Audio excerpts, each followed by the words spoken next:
Ju përshëndes të gjithëve, mirë se vini në këtë hapësirë informative të televizionit Kombëtar Klan News. Le të shohim së pari titujt anë kryesor.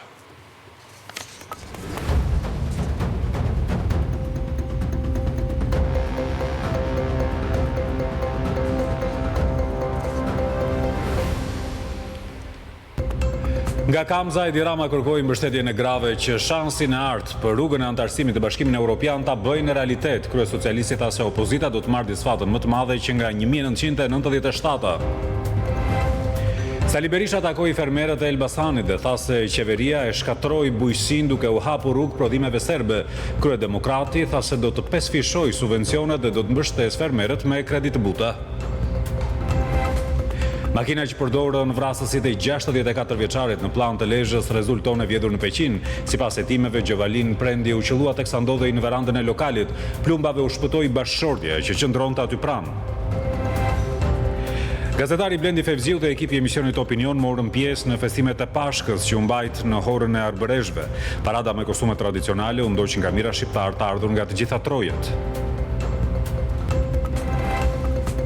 Ekspert ligjor në Kosovë kërkojnë nga Gjykata Speciale e Hagës lehtësimin e masës së sigurisë ndaj ish-presidentit Hashim Thaçi. Sipas tyre, pretendimet e gjykatës se ish-presidenti mund të prish provat bien me përfundimin e dëshmive. Vlora dhe Flamurtari janë dy skuadrat që do të luajnë në Ligën Superiore sezonin e ardhshëm. Blonjatët fituan 1-0 finalen e sezonit përballë kampionëve të kategorisë së parë dhe kthehen në elitë pas 5 vjet mungese.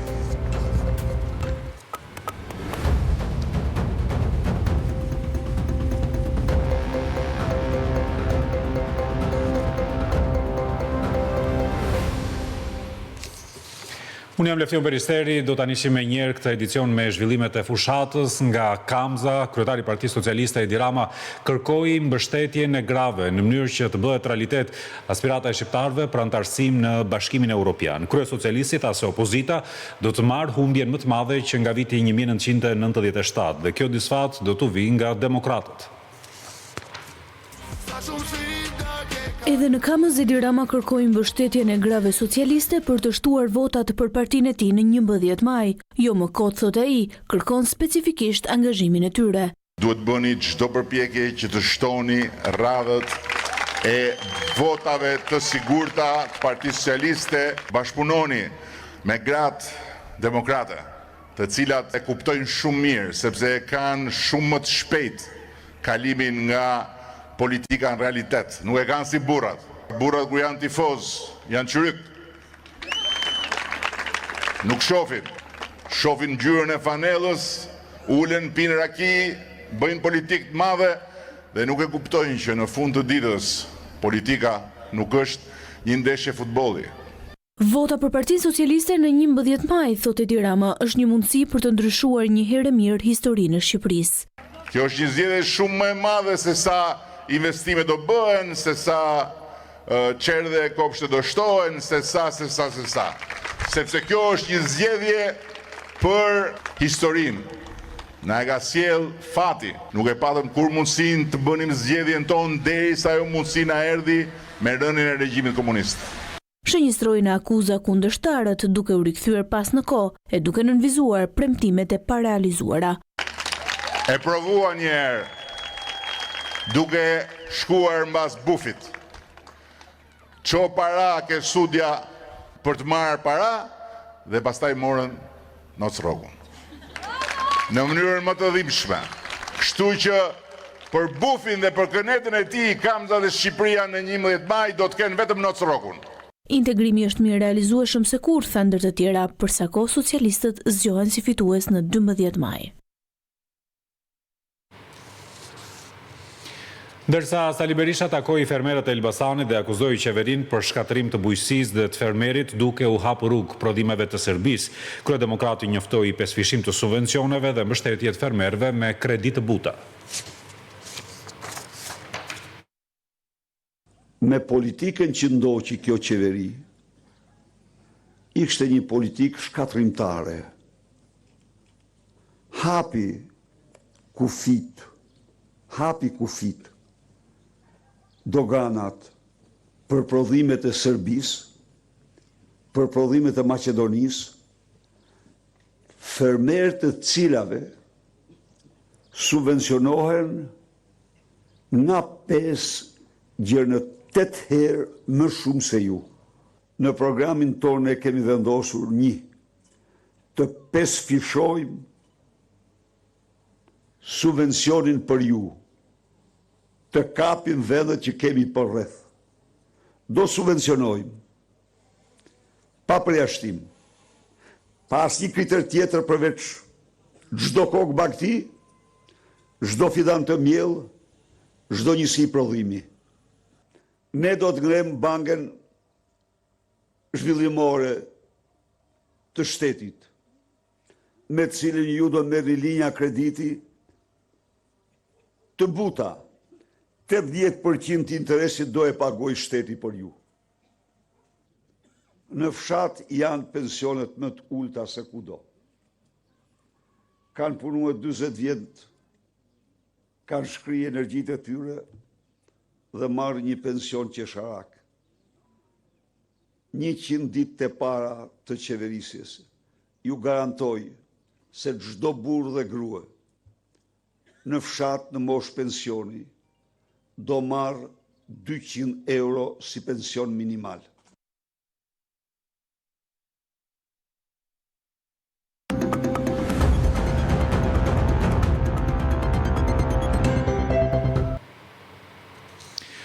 Për vrasjen e ndodhur në Plan të Lezhës, makina që kanë përdorur autorët rezulton e vjedhur në Peqin. Sipas hetimeve, Gjovalin Prendi u qellua teksa qëndronte në verandën e lokalit, ndërsa bashortja e tij aty pranë u shpëtoi plumbave.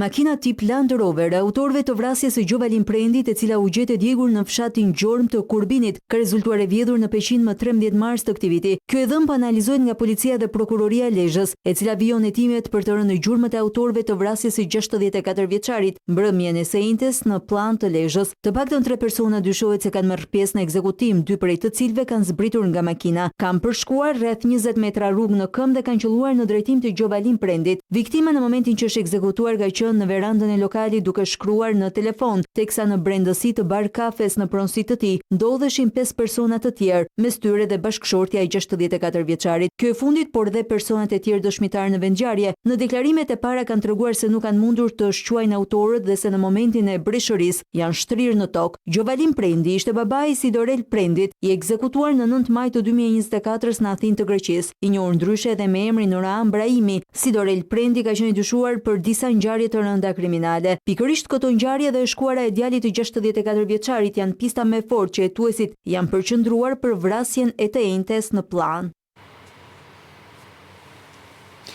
Ndërsa autorët e plagosjes 4 fisht në Lundër, sipas hetimeve, janë afruar në zonë me motor nga Arbana. Policia dyshon se u sinjalizuan nga një person në zonë për mbritjen e objektivit, ndërsa po punohet tani për identifikimin e autorëve të kësaj ngjarje të rëndë.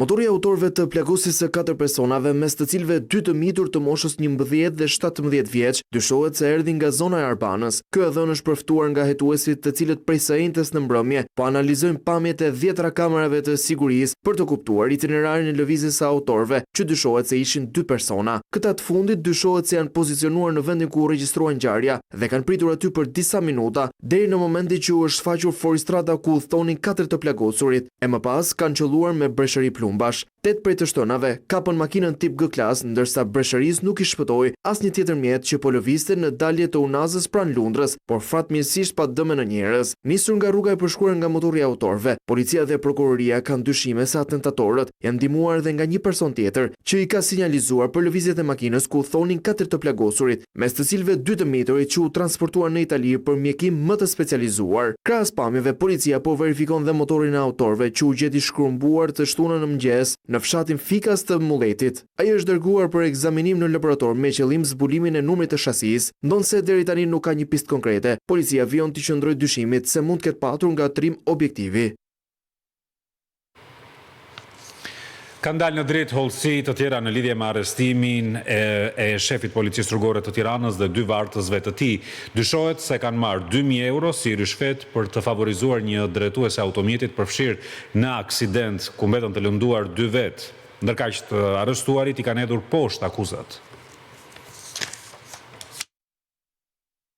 Roven Zeka, shefi i qarkullimit të policisë rrugore dhe 2 vartësit e tij dyshohet se morën rreth 2.000 euro rishfet për të favorizuar një drejtues automjeti të përfshirë në një aksident. Ndonse SPAK nuk ka dalë në një njoftim zyrtar lidhur me 3 urdhër arreste të lëshuara ndaj shefit të qarkullimit, Roven Zeka, shefit të oficerëve të policisë gjyqësore Sokol Novaku, si dhe oficerit e Dison Tabaku, burime bën me dije se ata akuzohen për korrupsion pasiv kryer në bashkëpunim. Sipas të dhënave, 3 zyrtarët e policisë rrugore Tiranë përmes rishfetit kanë lehtësuar pozitat e një qytetareje të përfshirë në një aksident ku të plagosur kanë mbetur 2 persona, por pavarësisht këtij fakti, shoferja është proceduar në gjendje të lirë. Për rastin në fjalë, burime bën me dije se janë administruar dhe përgjime të cilat do t'i paraqiten gjykatës në momentin që SPAK do t'i drejtohet me kërkesë për masën e sigurisë, duke qenë se arrestimi 3 zyrtarëve është bërë me urdhra ndalimi nga prokuroria e posaçme. Pavarësisht dyshimeve të SPAK, vetë Roven Zeka dhe 2 vartësit e tij kanë mohuar akuzat pas arrestimit, duke pretenduar se kanë zbatuar procedurat standarde.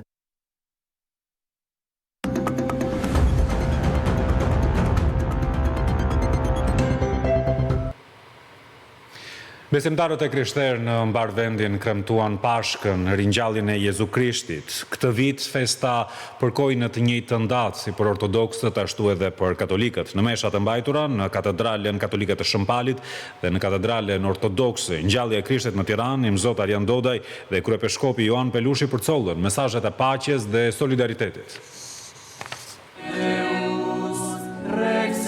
Këtë vit besimtarët e krishterë, katolik, ortodoks dhe ungjillor kremtojnë në të njëjtën ditë festën e Pashkës, ringjalljen e Jezu Krishtit. Besimtarët katolik në Tiranë u mblodhën në katedralen e Shëmpalit në lutjen e tij përpara besimtarëve. Imzot Arjan Dodaj përcolli mesazhe për paqe dhe dashuri. Ja, shpadhim këtë lajm vendit tonë, që akoma ka nevojë të përjetoj kalimin nga anata e errët e ideologjive, në atë të dritës së shpresës.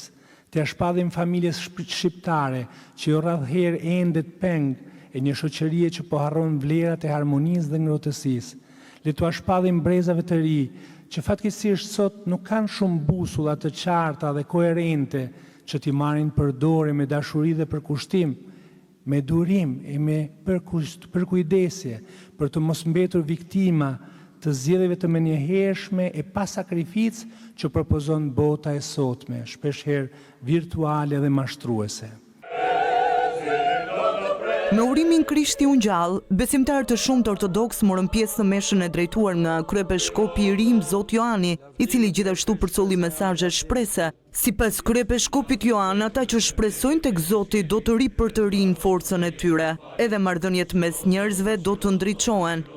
Të pasur dhe të varfër vallëzoni me njëri tjetrin, të përkohshëm dhe të ngathët nderoni ditën, sa kreshmuat dhe sa nuk kreshmuar, dë freni sot, tryeza është plot, hani që të gjithë, viçi është shumë, asnjë të mos dalë i uritur, të gjithë gëzojnë darkën e besës, të gjithë gëzojnë pasurinë e mirësisë, asnjë të mos vajtojë për varfëri, se u shfaq mbretëria e përbashkët, asnjë të mos qajë për faje, se ndjesa lindi nga varri, asnjë të mos ketë frikë nga vdekja, se na shiroi vdekja e shpëtimtarit. Pas kremtimit, sipas traditës, besimtarët ortodoks morën dritën e qeriut për ta çuar atë në shtëpinë e tyre si një simbol të ringjalljes dhe shpresës. Pashka është ndër festat më të rëndësishme të besimit të krishterë, që simbolizon triumfin e jetës ndaj të keqes, vdekjes. Për festën e Pashkës, besimtarët shkëmbejnë dhe thyen vezët e lyera me ngjyrë të kuqe, simboli i jetës, e më pas urojnë njëri tjetrin për këtë ditë të shënuar.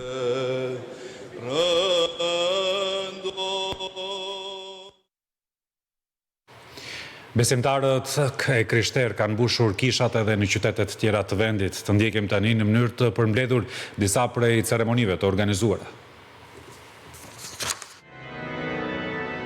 Besimtarët e krishterë mbushën kishat edhe në qytetet të tjera të vendit. Qindra qytetarë morën pjesë në meshën që u mbajt në katedralen e Shkodrës, uruan për sa më shumë shëndet e paqe, ndërsa siç është traditë për kremtimin e Pashkëve, u ndezën qirinj, ndërsa u thyen edhe vezët. Të mos kërkojmë jetën nga gjera, në situatët të vdekura, si është egoizmi, inatë, interesa personale, urrëtie, akmarrje. Të mos këthehemi të varret e së kaluarës, të zakonet që na shtypin. Ringjallja e Krishtit u kremtua edhe në Lezhë. Ceremonia u zhvillua në katedralen e qytetit, ndërsa besimtarët ishin me qirin të ndezur në duar, që simbolizon edhe jetën. Pashka u kremtua edhe në Korçë. Në katedralen e qytetit u ndodhën jo vetëm besimtar nga Juglindja, por edhe të ardhur nga qytetet të tjera të vendit. Përveç se uruan njëri tjetrin për këtë fest, besimtarët kryen edhe ritet e kësaj dite. Besimtarë të shumtë morën pjesë në meshën e Pashkëve edhe në Gjirokastër. Veç banorëve të zonës, kishin ardhur edhe shumë emigrant, kryesisht nga Greqia, ndërsa urojnë për sa më shumë shëndet. Uroj gjithë shqiptarët, kudo që janë, shëndet, mbarësi. Urimet më të mira, Krishti u ngjall, Kristos Anesti. Mbarësitë e gëzuar, Krishti u ngjall. Kremtime për festën e Pashkëve u zhvilluan edhe në Durrës. Besimtarët mbushën kishat në këtë qytet, ndërsa kryen edhe ritet e festës. Ceremonisë u bashkuan edhe shumë vizitorë që kanë zgjedhur Durrësin në këto ditë. Qindra besimtarë u bashkuan në meshës së Pashkëve edhe në Fier, teksa uruan njëri tjetrin për festën. Qytetarët ndriçuan edhe ambientet e jashtme të kishës, me qirin të ndezur që mbanin në duar. Kremtime u zhvilluan edhe në Berat, ndërsa besimtarët ortodoks festuan ringjalljen e Krishtit, duke uruar për më shumë shëndet, paqe në familjet e tyre. Pashkën e festuan edhe besimtarët në Elbasan. Ceremonia u zhvilluan në kishën e qytetit, ndërsa u zhvilluan edhe ritet e kësaj feste. Në këtë ditë feste, krerët e politikës kanë përcjell mesazhe të tyre të urimit. Besimtarët katolik dhe ata ortodoks kanë marrë urimet edhe nga politika shqiptare me rastin e festës së Pashkëve. Uroj në këtë ditë të shenjtë të gjithë besimtarët krishterë, katolik, ortodoks dhe ungjillor, Pashkë të bekuara, të paqta, të bekata dhe të gëzuara për çdo besimtar dhe për çdo familje shqiptare. Dua të përcjell një gëzuar për një festë të bukur, të bekuar të Pashkëve për të gjithë besimtarët e krishterë, për katolikët, për ortodoksët, për ungjillorët, por edhe për të gjithë shqiptarët, sepse ne kemi traditën e bukur që festat i ndajmë bashkë. Kreu Demokrat Berisha zgjodhi të përcjell nga Kavaja urimet për këtë festë dhe më pas nga Tirana. Keni ndonjë dëshirë tjetër? Patjetër, shpërtroni. Një për ju. Ju falenderoj nga zemra. Dhe një për fitoren e 11 majit. Urime. Faleminderit. Kryeministri Rama uroi të gjithë besimtarët me rastin e festës së Pashkëve nëpërmjet kësaj fotoje në rrjetet sociale. Pashka është festuar me një ceremoni të veçantë edhe nga komuniteti arbëresh në Sicili. Kremtimet në këtë komunitet prej të paktën 6.000 banorësh ka nisur prej 4 ditësh për të kulmuar këtë të diel.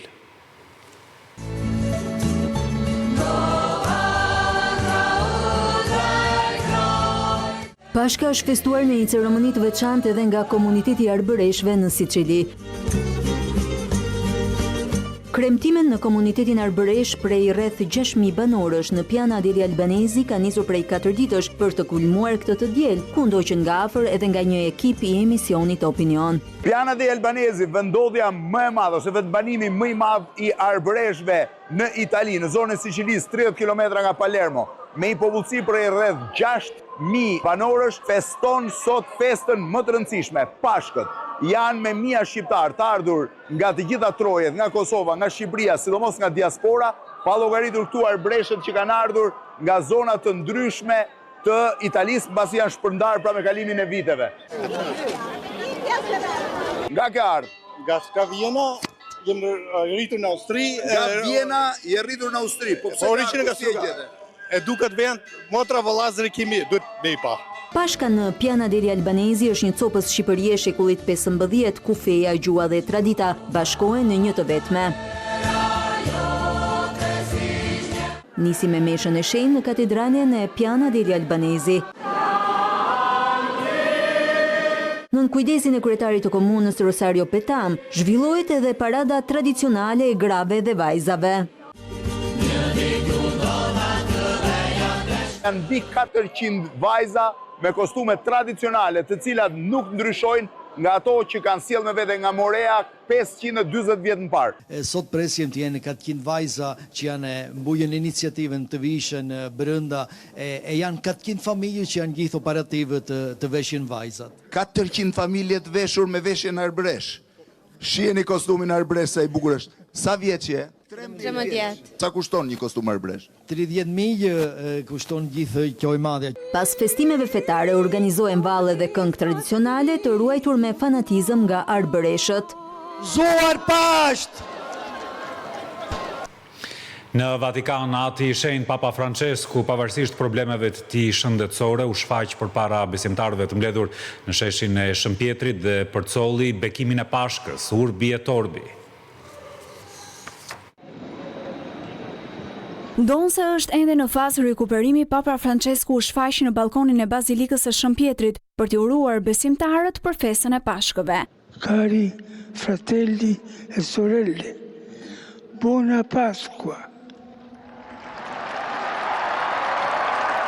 Mesazhin e së dielës së Papa Francesku të lexoi një ndihmës i tij për shkak të kushteve shëndetësore. Pasi bekoi të pranishmit, ati i shenjtë përsëriti thirrjen e tij për një arpushim në Gaza dhe dënoi konfliktin. Mendoj për popullin e Gazës dhe komunitetin e saj të krishterë në veçanti, ku konflikti tmerrshëm vazhdon të shkaktoj vdekje dhe shkatërim dhe të krijojë një situatë dramatike dhe të mjerueshme humanitare. Në mesazhin e tij, Papa Francesku u lut për një paqe të drejtë dhe të qëndrueshme në Ukrainë, si dhe për stabilitet në Liban dhe Siri. Për Ballkanin Perëndimor, Papa Francesku u lut që drita e Pashkëve të frymëzojë liderët të qetësojnë tensionet e të refuzojnë veprimet destabilizuese, duke zgjedhur në vend të kësaj një rrugë harmonie së bashku me fqinjet e tyre. Ati i shenjtë foli edhe për lirinë e fesë dhe respektimin e pikpamjeve të tjerëve, duke theksuar se paqja nuk është e mundur pa to. Këtë vit, festa e Pashkëve ka edhe më shumë rëndësi, sepse Kisha Katolike ka shpallur vitin 2025, një vit jubilar apo të shenjtë. Vetëm këtë fundjavë rreth 1 milion vizitor janë në qytetin e Vatikanit, duke përfshirë besimtarë nga gjithë bota. Midis tyre është edhe zëvendës presidenti amerikan J.D. Vance, i cili u takua me atin e shenjtë për të shkëmbyer urimet për festën e Pashkëve.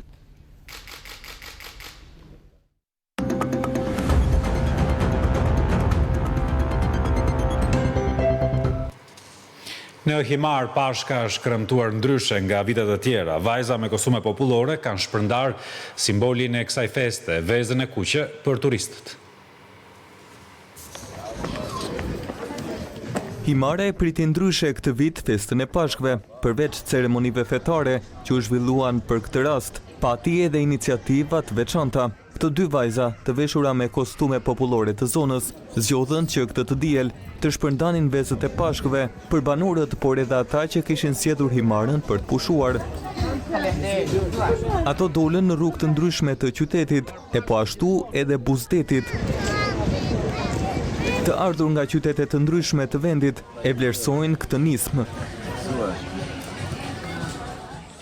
Është shumë interesante dhe nëse është e mundur do ishte bukur të bëhet në vende të tjera. Në Himar sepse dim që festohet këtu bashortodokse dhe erdhëm një t'i shikojmë nga afër. Këto dy vajza ju a dhanë vezën e Pashkëve edhe turistëve të huaj që ndodhen në Himar në këtë periudhë. Ata vlerësojnë bukurinë e qytetit. Jam këtu për të pushuar, po qetësojmë, pash qytetin dhe është shumë bukur. Pjesë e aktivitetit u bë edhe kryetari i bashkisë Vangel Tavo, i cili dha edhe një mesazh për këtë festë. Gëzuar Pashkët, shëndet, lumturi, dashuri në çdo familje himariote dhe në çdo familje shqiptare. Për festën e Pashkëve, bashkia kishte organizuar një sër aktivitetesh në Himar për ta bërë këtë periudhë sa më tërheqëse. Ndërkaq me mira qytetarë zgjodhen që këtë ditë feste ta kalojnë në Bregdetin e Palasës. Edhe plazhi i Palasës priti këtë të diel vizitorët e parë. Shumë qytetarë kishin zgjedhur që festën e Pashkës ta kalonin Buzdetit. Via Bregdetare ishte plot me vizitor, jo vetëm banor të zonës, por edhe të ardhur nga qytete të tjera. Ata që e shijuan më shumë detin ishin fëmijët, të cilët provuan që të futen edhe në ujë. Ngrohja e motit ka bërë që kjo periudhë e prillit të jetë mjaft e preferuar për të qëndruar buzdetit e për të pushuar, përveç se kaluan momente qetësie, nuk mungoi as rituali për festën e Pashkëve, ku fëmijët shpërndan vezë.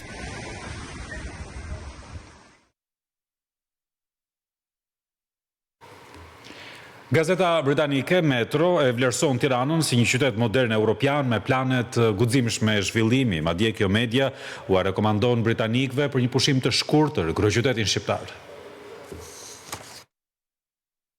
Tirana ka tërhequr vëmendjen e gazetës britanike Metro. Muralet gjigande dhe ndërtesat e larta janë dy nga gjërat e para që gazetarja britanike citon në artikullin e saj për vizitën në kryeqytetin shqiptar. Tirana, në pamje të parë ndjehet e gjallë, kryeqyteti shqiptar me afro 600.000 banor, është pak a shumë sa madhësia e lagjes së Brent të Londrës, por autoritetet kanë plane ambicioze për të shkruhet në këtë artikull. Dhe me historinë e saj të pasur, klimën mesdhetare dhe kuzhinën e shijshme, Tirana është një zgjedhje ideale për pushime të përballueshme në qytet. Sipas gazetës britanike, është e pamundur të vizitosh Tiranën pas zbuluar kujtimet e së kaluarës së saj komuniste. Pas rënies së komunizmit në fillim të viteve 90, Tirana përbëhej kryesisht nga ndërtesa gri të stilit sovjetik, ndërsa në fillim të viteve 2000, Edi Rama, kryebashkiaku i atëhershëm dhe tani kryeministër, ndërmori nismën për të shtuar ngjyrat kryeqytetit. Tirana, sipas kësaj media, është një qytet modern evropian me plane të guximshme zhvillimi. Një masterplan i njohur si Tirana 2030 synon të transformojë kryeqytetin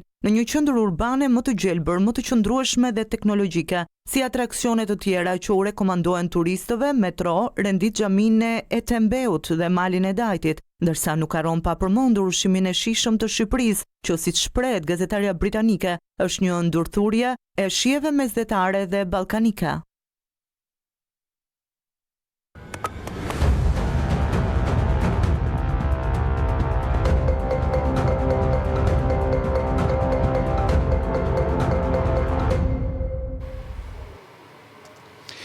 Eurodeputati austriak Christian Watz në një intervistë ekskluzive për Klan News thekson se Shqipëria është në rrugën e dur për realizimin e reformave të integrimit europian. Gjithsesi, sipas Watz, ka ende shumë për të bërë për funksionimin e shtetit ligjor. Eurodeputati austriak Thomas Waitz nga Partitë e Gjelbërta Evropiane i tha Klan News se Shqipëria është në rrugën e dur për realizimin e reformave të integrimit. Albania is on one side on a good way towards European. Shqipëria është në rrugën e dur për realizimin e reformave të integrimit. Nëse vijohet në këtë rrugë, është plotësisht i mundur realizimi i objektivit për antarësimin e vendit në Bashkimin Evropian brenda vitit 2030. Unë mendoj se ka shumë për të bërë ende në funksionimin e shtetit ligjor. Ka edhe një mesazh për partitë politike. Nuk mjafton që partitë politike të akuzojnë njëra tjetrën për çdo gjë, edhe pse ne mund të kemi ide të ndryshme. Duhet gjetur rruga e mirëkuptimit, pasi ky është arti i demokracisë. Unë shpresoj se edhe pas zgjedhjeve, palët politike do ta gjejnë rrugën e dialogut. Kjo duhet të ndodhë edhe në të mirë të integrimit evropian të vendit. Malizi synon mbylljen e të gjithë kapitujve të negociatave deri në fund të vitit 2026 si dhe antarësim të plot në Bashkimin Evropian brenda vitit 2028. Ministri i Jashtëm Filip Ivanović nuk pret që Kroacia të vazhdojë të bllokojë malin e zi në rrugën e tij të antarësimit drejt BE-s. Shefi i diplomacisë malazeze Filip Ivanović e konsideron ambicioz, por të arritshëm mbylljen e të gjithë kapitujve të negociatave deri në fund të vitit 2026, si dhe antarësimin e plot në Bashkimin Evropian në vitin 2028. Synimi ynë është mbyllja të gjitha kapitujve të negociatave deri në fund të vitit 2026, si dhe antarësimi i plot në Bashkimin Evropian i Malit të Zi në vitin 2028. Ky është sigurisht ambicioz si objektiv, por i arritshëm nëse ka vullnet të fortë politik, angazhim institucional dhe qasje serioze ndaj reformave. Është e qartë se sot ky proces nuk varet ekskluzivisht nga përpjekjet e brendshme, por është formësuar kryesisht edhe nga ndryshimet në shkallë globale, ripërcaktimi i marrëdhënieve transatlantike, nevoja e Bashkimit Evropian për të konsoliduar hapësirën e saj në rrethanat e reja gjeopolitike të shkaktuara nga lufta në Ukrainë e bëjnë zgjerimin jo vetëm një çështje teknike, por edhe gjeostrategjike. Malezia është shteti kandidat që ka avancuar më shumë në negociata, por po luan një rol kryesor edhe si faktor stabiliteti në rajon. Ndaj Ivanović nuk pret që Kroacia të vazhdojë të bllokojë Malin e Zi në rrugën e tij drejt Bashkimit Evropian. Mali i Zi dhe Kroacia kanë përgjegjësinë për të zgjidhur çështjet e hapura përmes dialogut konstruktiv, në frymën e respektit të ndërsjellë dhe vlerave evropiane. Kroacia ka mbështetur në vijimësi antarësimin e vendit tonë në Bashkimin Evropian, si në planin praktik ashtu edhe në atë politik, edhe përmes pjesëmarrjes aktive në grupin jo formal miq të Ballkanit Perëndimor. Marrëdhëniet e mira fqinjësore dhe bashkëpunimi rajonal janë parakush për integrimin evropian, por nga ana tjetër nuk është me vend përdorimi i antarësimit të mundshëm në familjen evropiane si instrument për kushtëzimin e shteteve të reja kandidate për çështje dypalçe.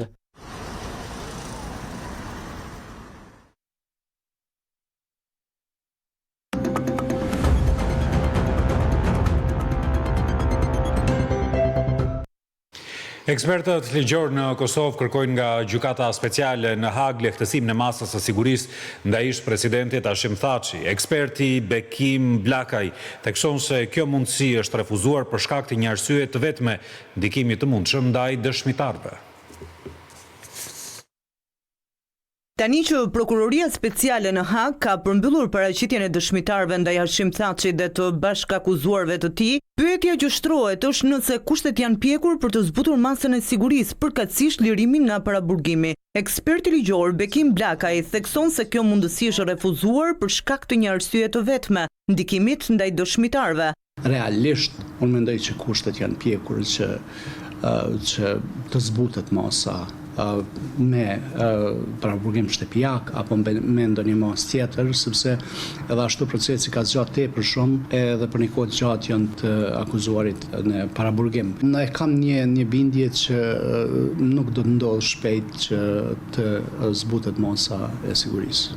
Ai kujton se tashmë ekziston edhe një akt akuze veçantë për pengim të drejtësisë ndaj Hashim Thaçit, e cila sipas tij do të përdoret si mjet për të justifikuar mbajtjen në paraburgim. Mendoj që edhe pse realisht mbrojtja i dashur me pas kohën e njëjtë sikur prokuria, mendoj që kjo administrimi i provave të propozuara nga mbrojtja edhe dëshmitarëve të mbrojtjes do të jetë më e shkurt se sa ajo e prokurisë, pa marrë parasysh që janë 4 ekipe mbrojtëse dhe secili ekip ka drejtën mi propozu dëshmitarët e vet. Çdo 2 muaj rishqyrtohet nevoja për paraburgim, por asnjë garanci nuk jepet për ndonjë ndryshim të afërt. Në lindjen e mesme tani ku vijon ofensive ashpër e Izraelit ndaj civilëve në ripin e Gazës, e vendimi i kryeministrit Benjamin Netanyahu për të vijuar luftën e për të zgjatur atë derisa të përmbushen objektivat e caktuara prej tij ka zemëruar qytetarët të ngritur tani në protest. Ata thonë se lufta ka sjell vetëm shkatërim. Protestat e qytetarëve izraelit kundër qeverisë së kryeministrit Benjamin Netanyahu u shoqëruan me incidente dhune të shtunën mbrëmë. Tensionat u ndezën kur protestuesit u përpoqën të rrëzonin barikadat e improvizuara dhe të vendosura nga policia. Protestuesit shprehën zemërimin e tyre ndaj vendimit të kryeministrit izraelit për të vazhduar luftën me Hamasin, duke kërkuar përfundimin e konfliktit, si dhe lirimin e 59 pengjeve që mbahen në Gaza. Demonstruesit akuzojnë Netanyahun për zgjatjen e konfliktit, që sipas tyre nuk ka sjell asgjë përveç se shkatrimit. Kryeministri Netanyahu ka mbrojtur vendimin e tij për të përshkallëzuar operacionet ushtarake në Gaza, duke thënë se Hamasi ka refuzuar një armëpushim të përkohshëm të propozuar në fillim të kësaj jave. Ai pohoi se presioni ushtarak ishte mënyra e vetme për të detyruar Hamasin të bjerë dakord për lirimin e pengjeve, por grupi militant ka deklaruar se kjo do të arrihet vetëm nga përfundimi i luftës brutale nga Izraeli dhe tërheqja e forcave izraelite nga territori palestinez. Në Shtetet e Bashkuara, mira qytetar kanë protestuar për të shprehur kundërshtimin e tyre ndaj politikave të presidentit Trump në mandatin e dytë. Qytetarët protestojnë kundër dëbimeve masive të emigrantëve, shkurtimeve të buxhetit, luftën në Gaza, por edhe çështje të tjera që i shqetësojnë. Shtetet e Bashkuara të Amerikës përfshihet sërish nga protestat anti-Trump. Mijëra njerëz zolën në rrugë në të gjithë Shtetet e Bashkuara të Amerikës së shtunën për të protestuar kundër politikave të administratës së presidentit Donald Trump. Protestuesit janë kundër politikave agresive të emigracionit, shkurtimet e buxhetit, presionin ndaj universiteteve, medjave dhe firmave ligjore, por edhe mënyrën se si administrata amerikane ka trajtuar luftën në Ukrainë dhe Gaza. Në New York, qytetarë të shumtë mbanin slogane të ndryshme me shprehje të tilla si nuk ka mbretër në Amerikë dhe rezistojnë tiranisë. Jashtë shtëpisë së bardhë, protestuesit mbanin pankarta dhe brohorisnin Trump duhet të largohet tani. Këto protesta mbarkombëtare janë të dytat që kur Trump mori detyrën, që nga inaugurimi i tij si president në janar, Trump dhe aleati i tij miliarder Elon Musk kanë shkurtuar shpenzimet federale duke pushuar nga puna mbi 200.000 punonjës. Administrata Trump, ndër të tjera, ka kërcënuar gjithashtu se do të ndalojë fondet federale për universitetet, ka shkurtuar fondet për programet shëndetësore dhe ka zvogëluar mbrojtjen për persona transgjinor. Është përmbyllur me optimizëm raundi i dytë i bisedimeve për programin bërthamor të Teheranit. Negociatat janë zhvilluar mes SBA-s dhe Iranit në Rom. Kryediplomati iranian tha se do të ketë një tjetër raund bisedimesh.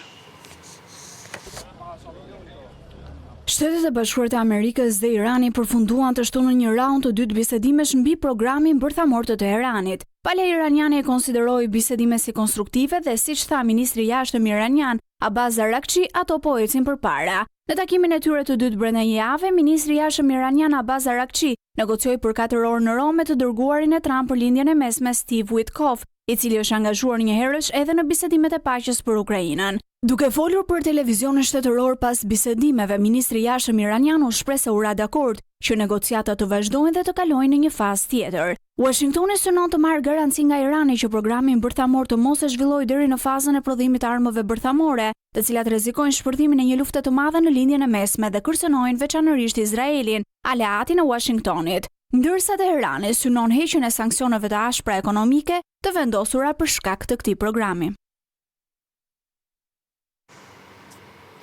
Në Australi është ngritur një 6 numri i personave që kanë humbur jetën si pasojë e dallgëve të larta dhe të forta në plazhe. Autoritetet kanë paralajmëruar banorët të qëndrojnë larg bregut të detit dhe të respektojnë udhëzimet e sigurisë. Dallgët e mëdha në Sydney të Australisë i kanë marrë jetën një peshkatar i 58 vjeçar duke e quar numrin e viktimave në 6. Peshkatari shoqërohej nga një djalë 14 vjeçar i cili fatmirësisht u shpëtua në kohë dhe ju dha ndihmë e menjëhershme mjekësore. Lajmi për vdekjen e peshkatarit përkon me festën e Pashkëve dhe vjen pas kushteve shumë të rrezikshme në det për shkak të dallgëve të mëdha. Që nga e premtja fati 2 personave të tjerë në det nuk dihet ende, ndërsa kërkimet po vazhdojnë për gjetjen e tyre. Autoritetet australiane u kanë bërthirrje qytetarëve të jenë vigjilent dhe kanë paralajmëruar ata që merren me sportin e surfit të qëndrojnë larg bregut të detit.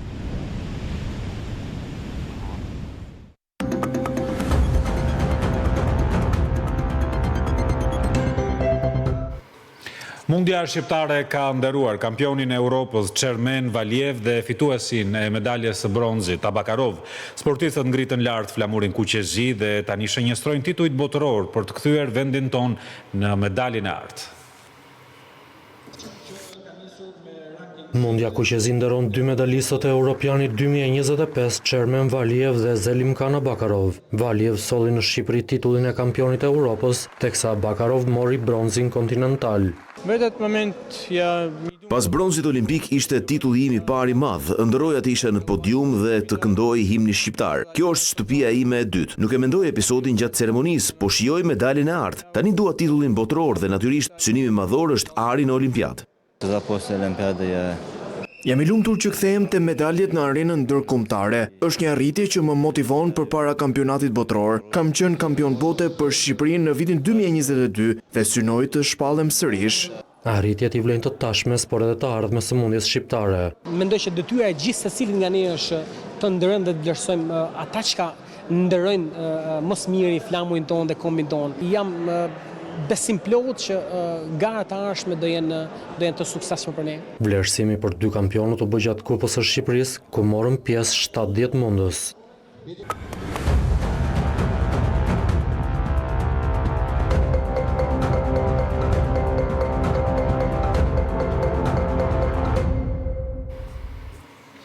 Në New York të Shtateve të Bashkuara tani, ku është kremtuar 125 vjetori i panairit të automjeteve.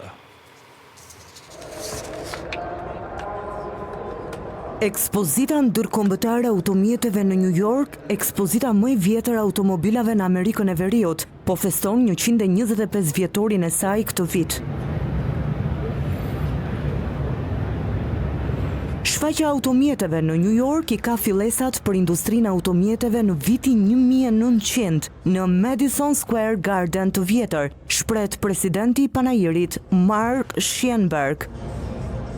This is the 125th anniversary of the New York International Auto Show. Ky është 125 vjetori i panairit ndërkombëtar të automjeteve në New York. Ne kishim 69 prodhues të ndryshëm automjetesh të përfaqësuar në ekspozitën e parë, që ishte me më shumë prodhues se ç'kemi sot. Which is more manufacturers than we actually have today.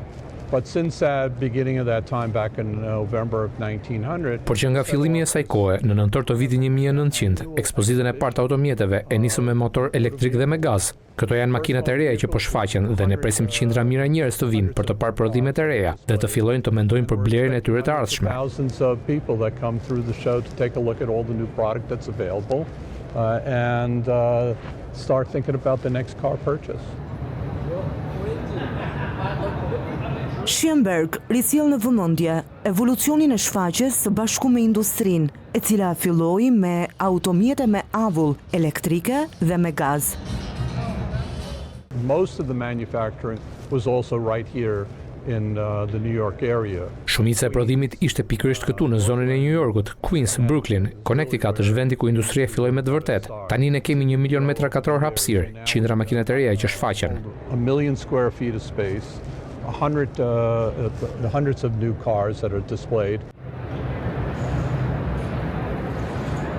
I pyetur për tendencat më të fundit që të rreshin vëmendjen këtë vit, Schienberg vuri në dukje elektrifikimin ose vetë drejtimin. Electrification is still somewhat new, or connectivity, self-driving, obviously there's lots of things that are going on. Elektrifikimi është ende disi i ri ose vetëdrejtimi, padyshim që ka shumë gjëra që po ndodhin, por shfaqja ka pothuajse diçka për të gjithë dhe kjo është e bukur e panairit. Into hyper cars or sports cars, performance vehicles. Nëse jeni interesuar pas makinave hiper ose sportive, automjeteve të performancës, nëse jeni duke kërkuar për SUV, automjete argëtuese familjare, pra ne ofrojmë produkte që të gjithë po kërkojnë. And really has evolved into offering products that everybody's looking for. Kthesa e mijëvjeçarit solli në plan të parë elektrifikimin dhe teknologjinë hibride. Në vitin 2004, Toyota zbuloi Prius hibrid, duke sinjalizuar adoptimin e zakonshëm të automjeteve miqësore me mjedisin. Auto Show filloi gjithashtu të shfaqte më dukshëm automjetet elektrike, duke paralajmëruar orientimin e industrisë drejt qëndrueshmërisë. Për 125 vjet, ekspozita automjeteve në New York ka qenë më shumë se një ngjarje, ka qenë një pasqyrë e përpunimit, duke reflektuar udhëtimin e industrisë automobilave dhe ndikimin e saj në shoqëri. Ndërsa festohet ky moment historik, shfaqja vazhdon të shikojë përpara, duke shërbyer si një platformë për inovacion dhe një fest për të kaluarën, të tashmen dhe të ardhmen e lëvizshmërisë.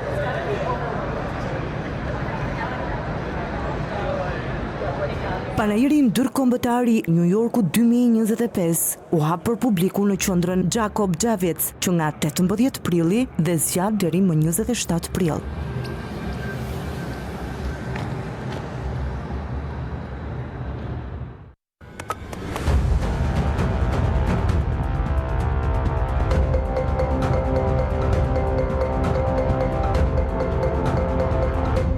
Dhe ishte gjithçka për këtë edicion në Klan News. Miru takofshim.